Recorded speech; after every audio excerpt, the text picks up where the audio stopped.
अगर आप ये वीडियो देख रहे हो तो मेरे कहने से अपने आप से एक सवाल पूछो, आप ओवर थिंक आपने अभी तक जितना भी ओवर थिंक किया है, कितने रात रात भर जाके ओवर थिंक किया है, आपने क्यों ओवर थिंक किया है? कहीं मेरी जॉब नहीं लगी तो क्या होगा, कहीं मेरे पैसे नहीं हुए तो क्या होगा, मैं फेलियर हो गया तो क्या होगा, मेरी मंदी छोड़ जाएगी तो क्या होगा, मेरी बॉडी नहीं बनेगी तो क्या होगा, माँ बाप को प्राउड नहीं फील करा हुआ है तो क्या होगा। इन सब का कंपाइल करूँ तो सिर्फ एक ही चीज़ बनती है, आप सिर्फ तब ओवर थिंक करते हो जब आप सिर्फ आपका माइंड फोकस होता है नेगेटिव आउटकम पे। आप कभी भी पॉजिटिव आउटकम को लेकर कभी भी ओवर थिंक नहीं करते हो। क्या कभी आपने ओवर थिंक किया है मैं इतने पैसे कमा लूँगा, उन पैसों का क्या करूँगा? किया है कभी? मेरे पास इतने, मैं इतना अच्छा बन जाऊँगा, मेरे आसपास लोगों को मैं अच्छा कर दूँगा, उनको क्या क्या गिफ्ट करूँगा? ओवर थिंक किया कभी आपने इस टॉपिक को लेके? आस्क योरसेल्फ, आज तक नहीं किया होगा। इंडिया में हम सिर्फ नेगेटिव आउटकम को ही लेके काम करते हैं।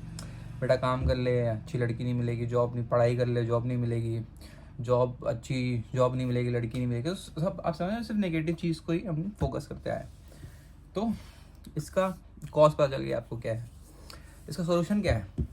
ये चीज़ बताने का थेरेपिस्ट लाखों रुपए लेते, but I am telling you apart from my experience what you have to focus on.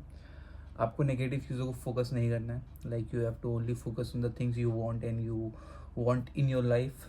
Second is you need to plan an action. जब भी आप ओवर थिंक करो वो एक्शन आप करो, कुछ भी हो सकता है।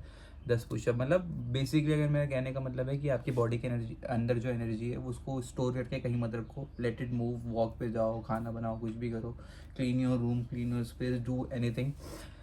These two are the mandatory thing you need to do when you start overthinking. Like कभी आपको सेंस भी हो रहा है तो ओवर थिंकिंग क्या होता है, ओवर थिंकिंग जैसा आपको लग भी रहा है तो ये करो।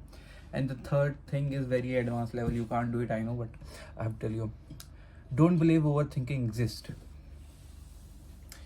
If you don't believe over thinking exist, it won't exist for you at least. दुनियादारी क्या है मेरे को नहीं पता, मैं ओवर थिंकिंग को बिलीव नहीं करता, मैं डिप्रेशन को बिलीव नहीं करता हूँ, मैं फेलियर को बिलीव नहीं करता हूँ, तो मेरी कोई चीज़ एग्जिस्ट ही नहीं करती यूनिवर्स में। There is no failure until death. Every failure is just psychological. This is what I believe. आप, मैं डिप्रेशन में मानता ही नहीं तो मुझे कभी होगा ही नहीं, मैं ओवर थिंकिंग में मानता ही नहीं तो मैं कभी करूँगा ही नहीं, अपने माइंड को डाइवर्ट करूँगा ही नहीं। Like you need to flush out the whole scenario from your mind. समझ रहे हो आप? अगर आप सबकॉन्शियसली अपने माइंड में बताते रहोगे there is no such thing called over thinking, then you won't be over thinking again ever in your life. Over think, let it be over think, let it be depression, let it be anything, let it be laziness. अगर आप अपने mind में बोलोगे ही नहीं अपने body को कि ये चीज़ एग्जिस्ट करती है, ये चीज़ एग्जिस्ट सिर्फ इसलिए करती है क्योंकि आप मानते हो उस बात में। या दैट्स इट, बाय।